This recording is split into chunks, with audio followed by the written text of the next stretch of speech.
আলোচনার পর আজকের ধারাবাহিক আলোচ্য বিষয় কোরবানির গুরুত্ব ও ফজিলত। এ বিষয়ের উপরে সময়ের মধ্যেই আলোচনার ইতি টানব। ওয়ামা তাওফীকি ইল্লা বিল্লাহ আলাইহি তাওয়াক্কালতু ওয়া ইলাইহি উনীব। এর পূর্বের আমার আলোচনা শেষ হয়েছিল মাসাইলে কোরবানির উপরে, যে আপনি কোরবানির জন্তু ক্রয় করবেন কি দেখে, এবং কোরবানির জন্তু ক্রয় করে নিয়ে আসার পর যদি দুর্ঘটনার কবলে পড়ে তাতে কোনো অসুবিধা নেই, আপনি কোরবানির সওয়াব নেকি প্রতিদান অবশ্যই পেয়ে যাবেন। আজকে আমি আলোচনা করতে চাই কোরবানির গুরুত্ব এবং ফজিলত সম্পর্কে। আমি গত কয়েকটি জুমায় একথা বলার চেষ্টা করেছি যে ফরজ ইবাদতের পর সুন্নাত ইবাদত সমূহের মধ্যে অত্যন্ত গুরুত্বপূর্ণ একটি ইবাদত হলো কোরবানি, যেটা প্রমাণিত হয় নবী মুহাম্মদুর রাসূলুল্লাহ সাল্লাল্লাহু আলাইহি ওয়াসাল্লামের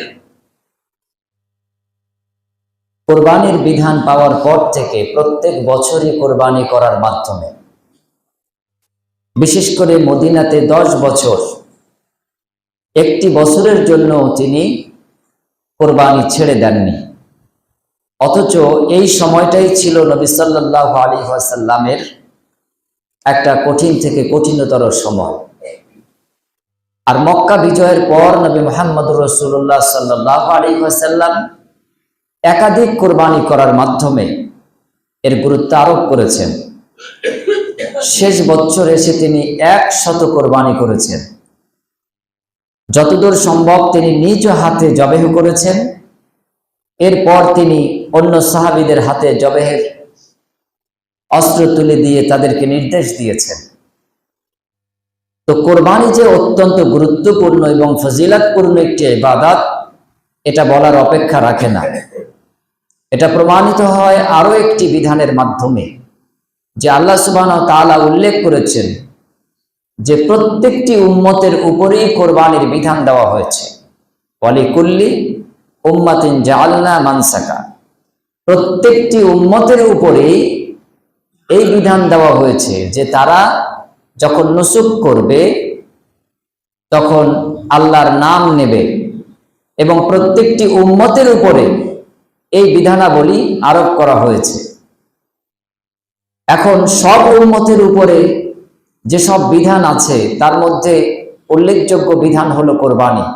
কিয়ামত পর্যন্ত এই কোরবানির বিধান মানুষের উপর দেওয়া হয়েছে। এর একটা বড় ইতিহাস আছে, ঘটনাটা আমরা সবাই কম বেশি জানি, কিন্তু মনে রাখা দরকার যে এই ঘটনাগুলি কোরআনে যতটুকু আছে, হাদিসে যতটুকু আছে, আমাদের সমাজ ব্যবস্থায় বাস্তব চিত্রটা অনেক বেশি। অর্থাৎ ঘটনাগুলি এতভাবে বাড়ানো হয়েছে, এতভাবে রং লাগানো হয়েছে যে সেটাকে অতিরঞ্জিত করে দেওয়া হয়েছে। তার পরিপ্রেক্ষিতে অনেকাংশে আমরা ঘটনা প্রবাহ আলোচনা করতে চাই খুবই কম। তবে এর মানে এই নয় যে ঘটনার সত্যতা নেই।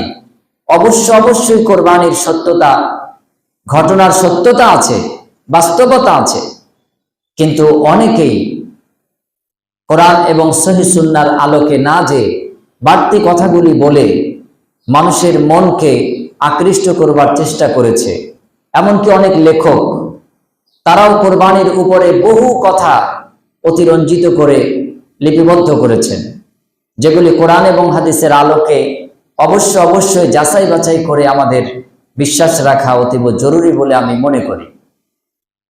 তো কোরবানির গুরুত্ব এবং ফজিলত বলতে যে নবী সাল্লাল্লাহু আলাইহি ওয়াসাল্লাম থেকে যত হাদিস সামনে আসে, এটা বলার আগে আমাদের প্রত্যেকের অন্তরে এই বিশ্বাস রাখতে হবে যে ফজিলতের হাদিস যখনই আসবে, ফজিলতের ব্যাপার যখনই আসবে, তার মধ্যে কিছু কিন্তু কথা থাকা, এটা মুহাক্কিকগণ উল্লেখ করেছেন। তবে বুখারী মুসলিম বর্ণিত ফজিলতগুলি ভিন্ন। তাছাড়া অন্য অধিকাংশ হাদিসের কিতাবে ফজিলতের হাদিসগুলির ব্যাপারে বা সংখ্যার ব্যাপারে, পরিমাণের ব্যাপারে, ফাজাইলের ব্যাপারে কথা রয়েছে, কিন্তু কথা আছে। তো কোরবানির ব্যাপারে একটি হাদিস তিরমিজির 1507 নম্বর হাদিসে এসেছে, রাসূলুল্লাহ সাল্লাল্লাহু আলাইহি ওয়াসাল্লাম কোরবানির ফজিলত সাহাবীদেরকে বুঝিয়েছেন। ইবনে মাজায় কোরবানির আলোচনা আজাহি অধ্যায়ে আলোচনায় ফজিলতের আলোচনা এসেছে। মুসনাদে আহমদে কোরবানির ফজিলতের বেশ কিছু হাদিস সামনে এসেছে। অধিকাংশ ফজিলতের বর্ণনাকারীগণ বা যারা এই রচনা করেছেন কেতাবাদি, তারা এইসব জায়গা থেকে হাদিসগুলি একত্রিত করেছেন। কিছু হাদিস মুস্তাদরাকে হাকিমেও বিদ্যমান রয়েছে, তবে সব হাদিসগুলি সহিহ এটা বলা যায় না। তবে সেই ফজিলতের কিছু দিক আজকে আমি আপনাদের সামনে তুলে ধরতে চাই। আল্লাহ নবী সাল্লাল্লাহু আলাইহি ওয়াসাল্লাম এক পর্যায়ে বলছেন, যা মুসনাদে আহমদে হাদিসটি এসেছে, যার সামর্থ্য আছে কোরবানি করার, সে যদি কোরবানি না করে সে যেন আমাদের ঈদগাহে না আসে। এই বিধানের মাধ্যমে কোরবানির গুরুত্ব বোঝানো হয়েছে, এর ফজিলত বোঝানো হয়েছে, এর মর্তবা বোঝানো হয়েছে যে প্রত্যেকটি মুসলমান নর এবং নারী তারা ঈদগাহে যাবে, এটা আল্লাহ নবীর আদেশ। যে নারীর পোশাক নেই সে অন্যের চাদরে আবৃত হয়ে এরপর ঈদগাহে যাবে। যে নারী অপবিত্রা, যার এখন নামাজ পড়ার বৈধতা নেই, এই নারীও ঈদগাহে প্রবেশ করবে। সে নামাজে অংশগ্রহণ করবে না, কিন্তু নামাজ অন্তে যে খুতবা, যে দোয়া হবে, এই নির্দেশ এবং উপদেশ শ্রবণের মাধ্যমে সে উপকৃত হবে। এটা নবী সাল্লাল্লাহু আলাইহি ওয়াসাল্লাম নির্দেশ দিয়েছেন।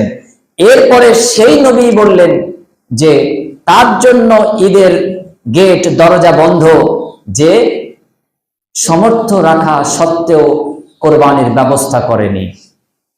এই নির্দেশের মাধ্যমে আমরা বিচার করতে পারি, বিশ্লেষণ করতে পারি যে কোরবানি আমাদের সমাজ ব্যবস্থায় কতজন মানুষের উপরে এই আদেশের উপরে আমরা বাধ্য কোরবানি দিতে। দেখা যাবে শতকরা 70-75% পরিবার বা পরিবারের কর্তা এই যশাইকাঠি উত্তরপাড়া সমাজ ব্যবস্থা হিসাব অনুযায়ী আমরা কিন্তু কোরবানি করতে বাধ্য। সামর্থ্য আছে কম বেশি প্রত্যেকেরই, হয়তো 100টা পরিবারে 20 জন 25 জন না হয় 30 জন বাদ যেতে পারে। আর এই অনুপাতটা যদি আমরা একটু অন্যভাবে করি, বিশ্লেষণটা যদি আমরা একটু অন্যভাবে দেখি, তাহলে কিন্তু আমরা 90 ভাগ কোরবানি করতে বাধ্য। এখন 20,000 টাকায় একটা জমি বন্ধক দেওয়া হবে। এই জমি বন্ধক নেওয়ার জন্য কত পার্সেন্ট লোক প্রস্তুত রয়েছে? এই জমি বন্ধক নেওয়ার প্রতিযোগিতায় কে কে আছে? যারাই অগ্রসর হবে, প্রমাণ হবে যে তাদের কাছে টাকা আছে, অর্থ আছে, অতএব আপনার কোরবানি দেওয়ার সামর্থ্য আছে। আমি এই হারাম কাজটাকে উদাহরণ হিসেবে এই জন্য পেশ করেছি যে আপনার কাছে অর্থ আছে কিনা। একটা হারাম কাজে আপনি অগ্রসর হচ্ছেন, একটা পাপের কাজে আপনি অগ্রসর হচ্ছেন, কিন্তু একটা পুণ্যের কাজ, যে পুণ্যে আপনাকে ইহকাল এবং পারলৌকিক জীবনে সফলতার মুখ দেখাবে, যে আপনার প্রকৃত সাথী এবং সঙ্গী হয়ে আমালে সালেহ হিসেবে আপনাকে আলমে বারজাক ত্বরান্বিত করবে, কিয়ামতের কঠিন ময়দানকে আপনার জন্য সরলীকরণ করে দেবে এবং কঠিন থেকে কঠিনতর আযাব জাহান্নাম থেকে মুক্তির ব্যবস্থা করে জান্নাত প্রাপ্তি এনে দেবে। সেই পুণ্যের কাজ থেকে আপনি অনেক গাফিল, আপনি কোরবানি দিতে চান না। এর মানে আপনি কোরবানির যে গুরুত্ব এবং ফাজাইল এ সম্পর্কে আপনার ধ্যান এবং ধারণা আপনি রাখেননি, অথবা আপনি কার্পণ্যতা বশত আপনি কোরবানির মতন একটা ফজিলতপূর্ণ ইবাদতে আপনি অনগ্রসর। আপনাকে আমি দ্বীনী ভাই হিসেবে, মসজিদের খতিব হিসেবে জোর গলায় তাগাদা দিচ্ছি যে আপনি অবশ্যই আজকে জুমার পর থেকে আগামী কোরবানির ঈদের আগের মুহূর্ত পর্যন্ত আপনি কোরবানির জন্য প্রস্তুতি নিন। আপনি কোরবানির জন্তু ক্রয় করুন। আপনি যদি উট পারেন, গরু পারেন, ছাগল পারেন, ভেড়া পারেন, মেষ পারেন, দুম্বা পারেন, আপনি আল্লাহর দেওয়া বৈধতাপূর্ণ হালাল প্রাণীদের মধ্যে যে কোনো একটা প্রাণী আপনি কোরবানি দেন। একা পারবেন না একটা গরু দিতে, আপনি আপনার সাধ্য অনুযায়ী আপনি দেবার চেষ্টা করুন। আপনার ইখলাস খুলুসিয়াতের সহিত আপনি যদি আল্লাহর সামনে পেশ করতে পারেন, তো আল্লাহ সুবহানাহু ওয়া তাআলা কখনো কোরবানির পরিমাণ দেখেন না, সংখ্যা দেখেন না, তিনি দেখেন আপনার অন্তরকে, আপনার উদ্দেশ্যকে। যে আয়াত আমি বারংবার আপনাদের সামনে বহুবার পেশ করেছি, লা ইয়ানালাল্লাহু লুহুমুহা ওয়ালা দিমাউহা ওয়ালাকিন ইয়ানালুহু তাকওয়া মিনকুম। আপনার এই অন্তরের উদ্দেশ্যটাই আল্লাহ সুবহানাহু ওয়া তাআলা দেখেন, তিনি তাই দেখতে চান। অতএব আপনি আজকে জুমার পরেই আপনি আপনার কোরবানির জন্য পূর্ণ প্রস্তুতি গ্রহণ করুন। ভালো কাজের প্রতিযোগিতা কোথায়? আমাদের মধ্যে ভালো কাজের প্রতিযোগিতা নেই। সুদ, ঘুষ, জুয়া, লটারি, কালোবাজারি, জেনা, ব্যভিচার, পরকিয়া, হাজারো পাপাচার, এই পাপাচারে আপনি প্রতিযোগিতায় পাগল পাড়া। অথচ আপনাকে এই পাপগুলি জাহান্নামে ছাড়া অন্য কোনো জায়গায় নিয়ে যেতে পারে না। আর আপনার আমার জীবনের ওই বছরে একটি কোরবানি, একটি নফল ইবাদত, একটা সুন্নাত ইবাদত, একটা ফরজ ইবাদত, একটা ছোট্ট আমালে সালেহ জাহান্নাম থেকে মুক্তি দিয়ে জান্নাত প্রাপ্তি করে দিতে পারে আল্লাহর দয়ায়। কিন্তু আপনি সেই কাজে প্রতিযোগী নন, সেই কাজে আপনি কখনোই প্রতিযোগিতায় ব্যতিব্যস্ত নন, আপনি অন্যায় কাজে প্রতিযোগিতায় ব্যতিব্যস্ত আছেন। এক্ষুনি যদি একজনে একটা খারাপ কাজ করে, আপনি সেটাকে থামাতে চাইলেও বলবেন যে অমুক এই কাজটা করছে, আপনি এটা থামান, যদি না পারেন আমিও কিন্তু এই কাজটা করব। কি ভালো মানুষ আপনি! আরেকজন খারাপ কাজ করছে, ওটা থামান, যদি না থামে তাহলে আমিও কিন্তু এই খারাপ কাজটা করব, এই কাজটা করব। মানে আরেকজন করলে সেটা আপনার আমার জন্য কি বৈধতা হয়ে যায়?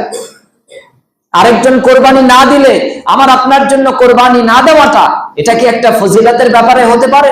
কখনোই নয়।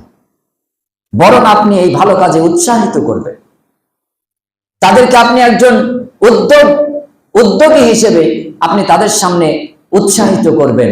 কিন্তু আপনি সেটা না করে নিরুৎসাহিত করেন। এই নিরুৎসাহিত কার কাছ থেকে আসে? আজাজিল, ইবলিস, শয়তানের পক্ষ থেকে আসে। আপনাকে বিভিন্ন জন ডান কানে বাম কানে এই কুমন্ত্রণা দেবে, আওয়াজ পৌঁছে দেবে যে কোরবানি দিলে পাবে 13 কেজি, আর কোরবানি না দিলে পাবে 33 কেজি। আপনার কানে এই কুমন্ত্রণা আর কে দেবে? শয়তান ছাড়া আর কে এই কুবাক্য আপনার কানে প্রয়োগ করতে পারে যে কোরবানি দিলে একটা ছাগল তোমার হলো 3 কেজি বা 3.5 কেজি, আর যদি তুমি না দাও তাহলে বিরাট মাংসের ঢিবির থেকে তোমার বাড়ি এসে যাবে 13 কেজি, 15 কেজি, 20 কেজি। কি দরকার তোমার এই কাজ? এই কথাগুলি আপনার কর্ণকুহুরে শয়তান ইবলিস ছাড়া আর কেউ কিন্তু পৌঁছায় না।